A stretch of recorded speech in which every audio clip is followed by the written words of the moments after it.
This is the new Cupra Tindaya, a new concept that doesn't just preview an amazing front-end lighting design, but also some firsts for the brand, including floating seats and also a hybrid range extender engine. Which feels very production ready. So much of what you see here, as wild as it looks, has a good chance of actually making it onto the road. Oh yeah, and there's a whole design language to show you that's inspired by a mountain. And in there, things are very different. Let's take a look. I think this might be the coolest interior I've ever seen. Actually, first, I need to tell you about the specs of this car because they're very impressive. Now, it is definitely a design concept, but the numbers, well, they make me think they could come to production quite soon because there's quite a lot of them. Now, first, we know that this particular car has a 1.5 litre petrol engine under the bonnet, but it doesn't power the wheels.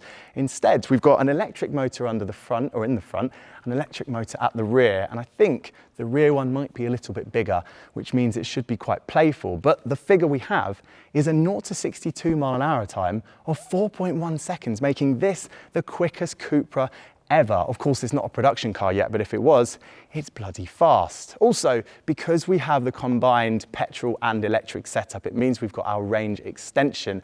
So this will do 620 miles if you fill it up. There will also be an electric version, which is not here today. We don't know how big the battery is, but I mean, this is a 4.7 meter long car, so there's plenty of space for some cells, meaning range. And there's also plenty of space for the designers to have fun. And as you can see up front here, not only do we have this angular sharp nose, which is inspired by the mountain range this car gets, or the mountain this car gets its name from, but also we've got this cool lighting tech, which does some funky things when the car switches on, and also some of the colors change depending on your driving mode. One thing I really like, firstly, is the Cupra badge up here, but also the way the headlights, which are physical and real in here, but before that, the digital illustrated version of them rises up. That's quite cool. Round the side of the car, now it's definitely got that aggressive long bonnet, but it's still very much a crossover SUV shape. But we have these massive 23-inch alloy wheels here. Now they actually basically refer to the Cupra logo design, and you'll see here we've got a center lock on this concept, although I assume a normal car wouldn't have that. It's a little bit impractical for your local quick fit. If you come around to the side, these slats down here are super cool, and they actually are part of this car's sort of multicolour setup. At the front over here, the designers have given the car this grey, which apparently refers to the ocean, which is near the mountain. But down here it's clear. Look, you can see my fingers behind this bit of plastic, and then there's an illumination provided by some lights which point downwards, and that is part of a package of colours over the car that all change together. Look at these door mirrors are quite cool. There's no surround on them. They look great, really sleek. You've also got a lot of angles, lines flowing through the car, really slim glass house. Apparently 2/3 of the car, on the side at least, is not the glass house, it's actually just the body. But here on this section, not only is it made of a material that is apparently sustainable, so it's not carbon fiber, but also you get this slightly different angle here, which helps to just give the car more muscle and actually gives you a lovely leading line back here. And I haven't even mentioned what's on the roof here. I don't know whether that's a grab handle or a design feature, but either way, it makes you look onto the roof where you have some glass that actually is removable. So this car is sort of like a Targa, but with two parts, which is quite cool. And at the rear, classic Cupra, really sharp lines.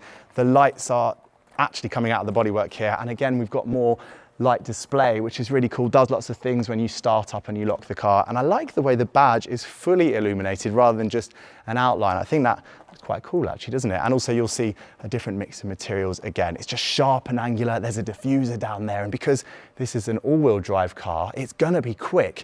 So that stuff might actually play an aerodynamic role. Same goes for these things up here. Could we see one of these hammering around the Nürburgring soon? Don't know, but I think it's a good idea. Oh yeah, if you're enjoying this video, please do hit the subscribe button because this is a brand new channel and I need all the support I can get to keep making videos like this. Yeah, there's no B-pillar in this car, and yeah, there's also no legs under the seats. This interior feels very, very concept, but believe it or not, some of the features in here could make it into Cupra production cars very soon. Let's take a closer look. you'll notice that we only have one screen in the front of this car, which is quite different to what the Volkswagen Group has been doing in recent years. Normally you get your big screen in the middle and then a smaller one here, but Cupra really wants its Tindaya to emphasize driver centricity. So that's why everything is in the driver's seat. Now I can't actually get into the seat if you're wondering, because this is a concept and apparently I'd break it. I had quite a big breakfast. But I can tell you that this screen over here is curved, and also the steering wheel is inspired by racing cars. You'll see it has that classic Formula One style. It's flat bottomed and top, and all the buttons and controls are on the wheel. So if this were a production car, you wouldn't have to take your hands off the wheel to make adjustments, unless you wanted to change the ambiance of the interior, which you can do in this concept using this pyramid over here. Now, if I leave it in this setting, it's very warm, but if I change this setting here, we get some different sounds. It's reminding me a little bit of the mini Aceman JCW I drove recently, where it makes all these sounds depending on your driving modes, but it's a bassier, more dramatic sound. It's quite tense actually. And also the dash display changes, gives you more information for performance driving, and it's making some sounds that sound like I'm in some kind of Star Trek scene. And then if I change into another mode, well, you'll see, I'll go to this one here. What's this one? There we go. This one is now more of a tech mode. This is for the app nerds. So it gives you a wide display on the windscreen up there, so you can see different bits of information as you drive along. So technically you do kind of have two screens, one there and then one up there. But do you know what? The relaxing mode to me really suits the character of this car. And also, one thing to call out is just the features and the gold and bronze colors in this car. We see that already in some Cupras, and you also see on this seat the design, which yes, looks very concept, but I'm told will have a heavy inspiration in forthcoming road cars. Also, by the way, something I've never seen is something called 3D knitting. Apparently there's no material wastage in these headrests because they're made using a knitting equivalent to 3D printing. So this car is both about design and tech, but also about sustainability as well. Cool, that is really cool, isn't it? And no one else is here. I'm just gonna hop into the back seat. Let's see what it's like, because this is a 4.7 meter long car, and because the seats are compact, you know what? There's a lot of space. If only this could make production, because this is a limousine-like rear legroom.